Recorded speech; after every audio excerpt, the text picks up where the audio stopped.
अल्लाह अकबर जी। मैंने कहा थोड़ी देर बाहर ज़रा चहल पहल कर लें, सेहत के लिए अच्छी होती है। ये भी हमारे गांव की मस्जिद तैयार हो रही है, इसके लिए बजरी पड़ी है।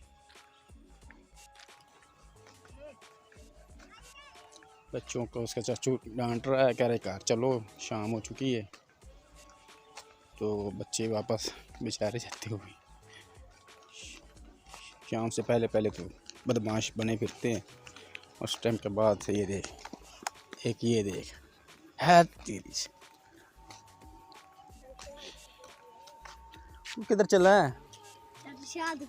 तू उन्होंने घर भेजी जा रहा है, तू चाचू शायद को जा रहा है।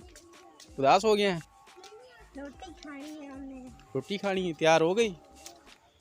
ए नाल और कौन है? कित्थों है? पता नहीं। चल ठीक हो गया जी।